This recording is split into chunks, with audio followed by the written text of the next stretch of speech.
在下顾九思，受节度使和周将军之邀，来观礼一叙。请您在此稍等片刻，我去通传一声。有了。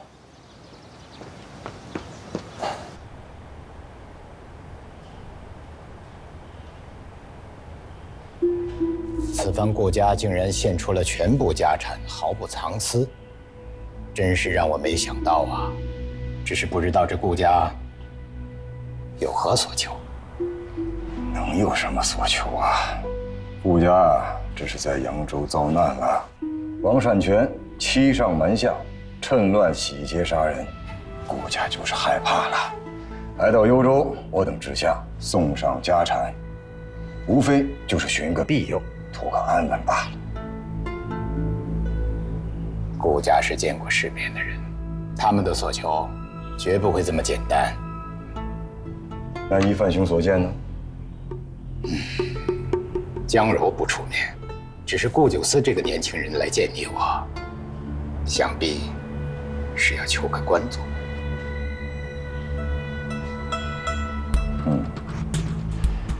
那既然是商贾之家，无非就是求个军需采办，吃个军饷，保个饭碗。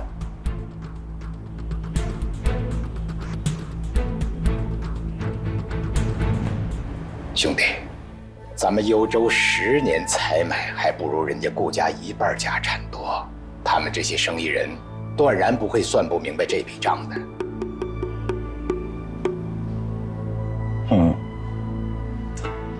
也是，天下熙熙，皆为利来，求名、求财、求权，出不了这3样。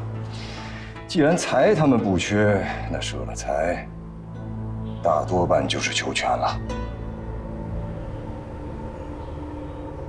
又或者是这少年人想要名扬天下，博取人心，将来志在东都。东都？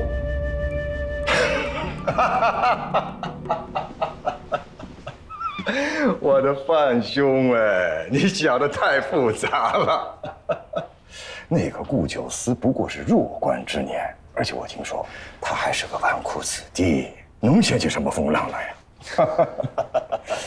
这依我看啊，你都不必亲自见他，我来应付就是了，以免他年少轻狂，居功自傲。好吧，你就替我见见他，只要明白他求的是什么官，那就知道他的志向了。放心。报，周将军，节度使，顾九思在外等候。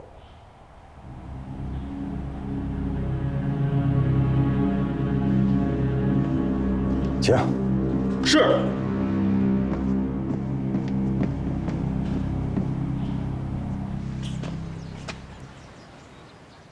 顾大哥，范玉，顾大哥，当真是你啊！我听说你来幽州了，我一早就想去见你，只是父亲让我在营中当值，今日轮休，我正要去寻你呢，没想到在这儿碰上了。你这身板壮实了不少啊！那是，我如今也该为爹爹做些事情了。进了营里，日日操练呢。哎，对了，顾大哥，我听周越大哥说，你要捐了所有的家产，可是真的？你可是要去云游四方，当大侠了？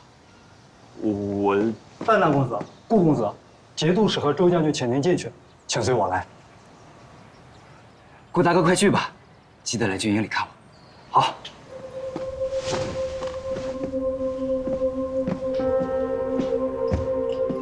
曹民顾九思拜见周将军。免礼。顾公子乃高义之士啊，我得替幽州的百姓和将士多谢你啊！顾家能为幽州尽份绵薄之力，实乃幸事。不过九思有个请求，还望将军答应。顾公子此次散取万贯家财，对幽州行此大善，不知有何所求啊？九思斗胆，想讨个吃公粮的职位。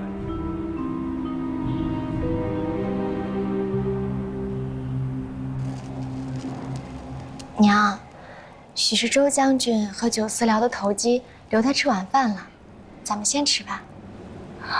也好。娘，久等了，久等了。可算回来了，饿了吧？快吃点。娘，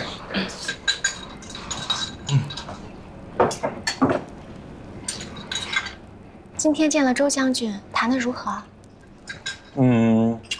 他这个人呢还不错，是个父母官的样子，反正跟王善权那帮人是完全不一样的。我跟他讨了个职位。你慢点吃。哎，你倒是说说，究竟讨了个什么职位啊？我这个职位，走在街上，百姓都得避让。难不成是要当县令？哎，那可就不合适了。咱们这偌大的家业，如果只是换一个普普通通的芝麻官，那成了买官不说，而且还掉价跌份了。这县令啊，每天看状纸、批文书，可不如我威风。你快说，到底讨了个什么职位？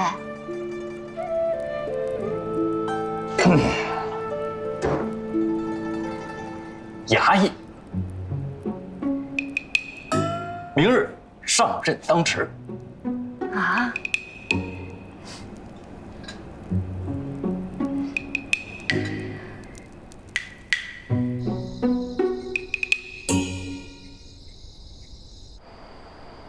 哎呀，你说那个顾九思究竟是什么用意？捐出了万贯家财，就为了当一个衙役？这个少年人呐，有点意思啊。高郎，他的志向啊，恐怕你我弟兄都猜错了。怎么讲？且看着吧。顾九思这个少年人，或许是未来的栋梁。如今这乱世之中，还能出现这样的少年人，实乃是百姓之福啊。我看那倒也未必吧。你看他细皮嫩肉的样子，经得起风吹日晒吗？没准出不了3个月，他就打退堂鼓了。你不相信是吗？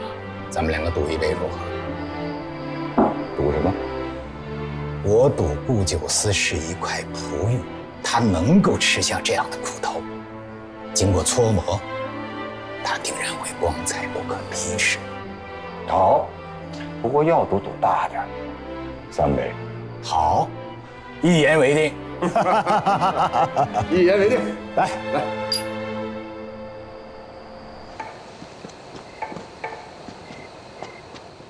你就不问问我为什么只要了个衙役的差事？郎君做事自有成算。就这么相信我？相信。行，就冲你这个态度，我死也得给你挣一个诰命夫人。什么死不死的？当人家郎君的人了，稳重一点。行，稳重稳重。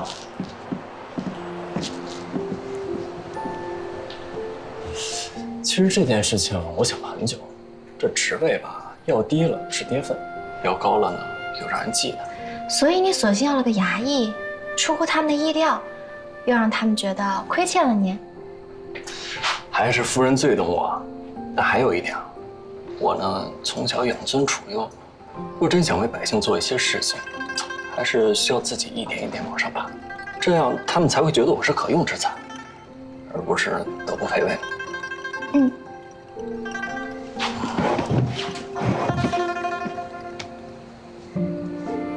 你支持我？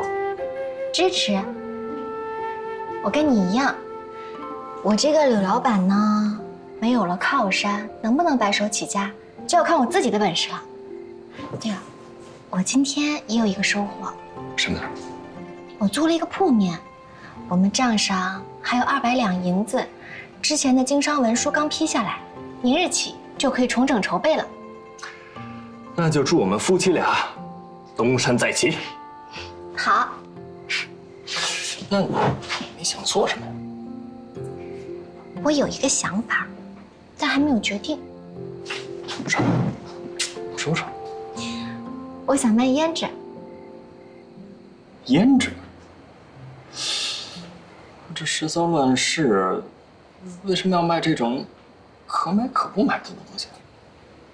你可不要小瞧这种可买可不买的东西。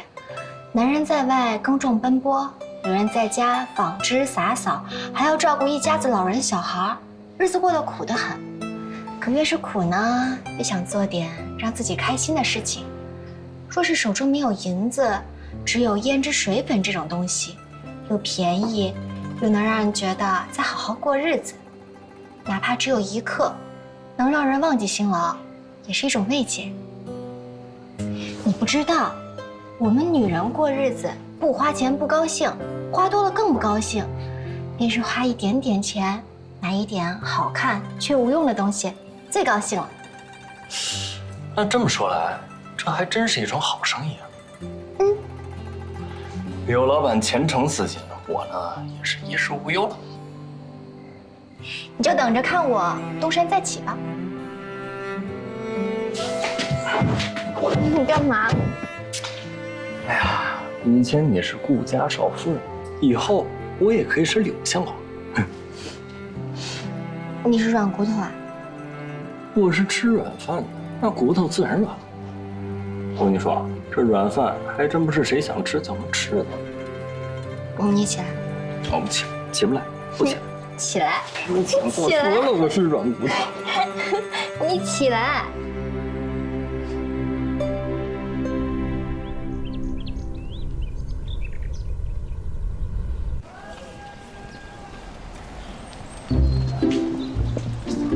老大，哎，龙哥，听说有个新来的，还是个富家公子啊？还不是个一般的富家公子，是扬州首富的儿子。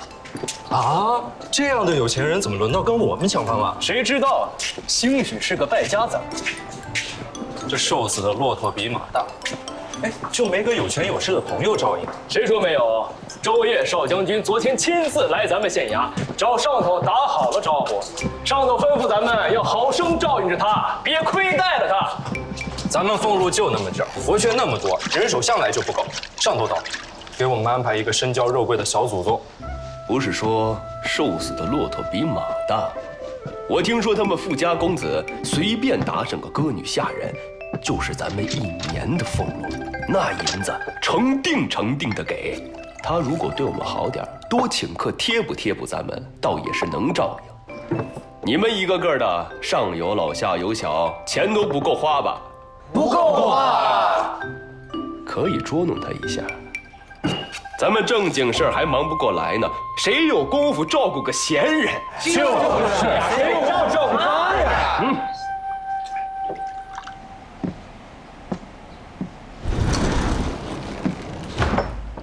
怎么样，俊不俊？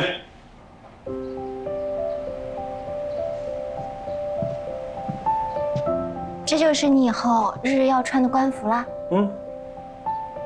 像打更的。罢了，反正我只是个吃软饭的，而且有些人还说过，也不图我当什么大官呢。现在是，图你嘴平貌美，是个1等1的打更美男子。你还说我，你这步裙素钗的，好比文君当垆，我们看上去那是挺般配的。口气倒不小，自比司马相如了。你还别说，我们还真有相似之处，就是夫人的眼光特别好。德行，快点，坐下来吃饭。快点吃饭。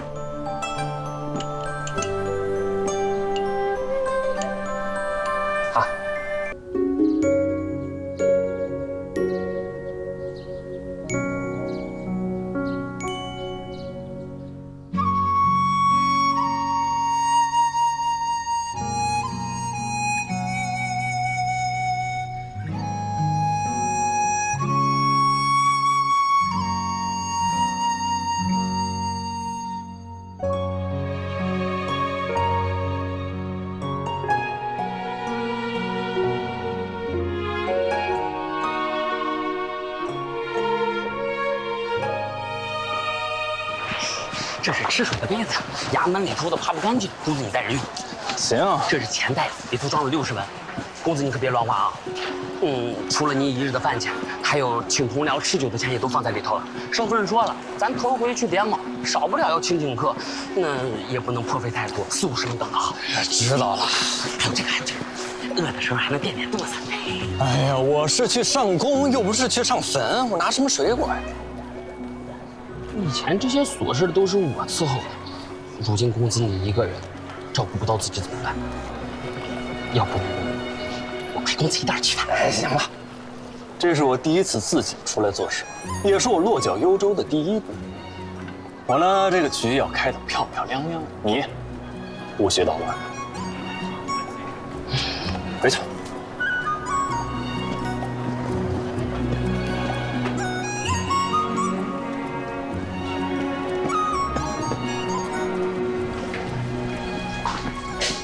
请问我是新，快点吧，这一屋子人等你呢。哦，好。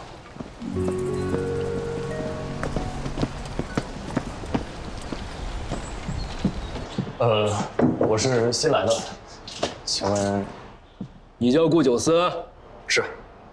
大哥，怎么称呼？谁是你大哥？我是你上司，往后要叫关长。是馆长。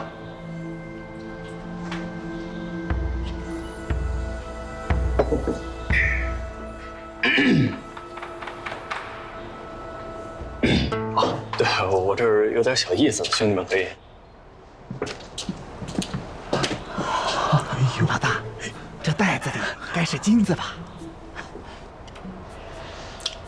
给我们的？对。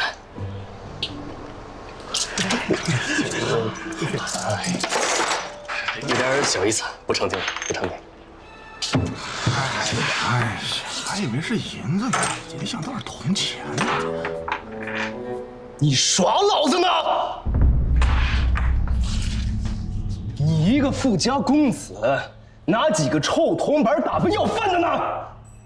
王聪，今天你俩一班，带他去巡街，别让他偷懒儿。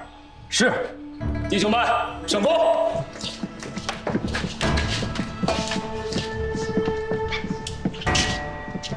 走啊！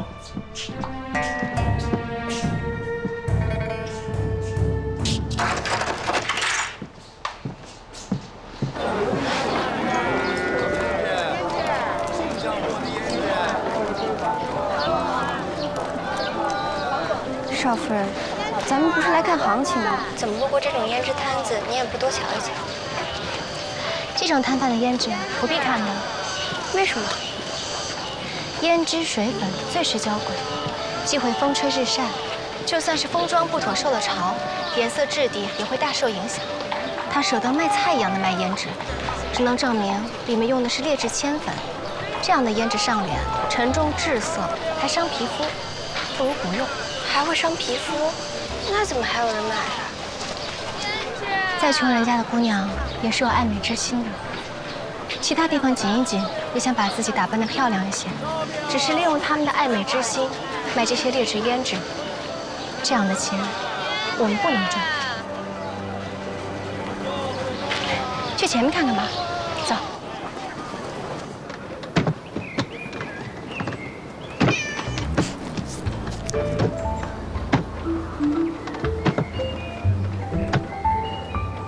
毛兄啊，你可别挠我呀！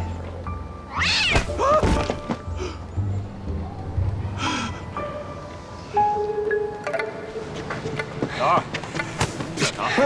愣着干什么？快去帮忙！哦。慢点。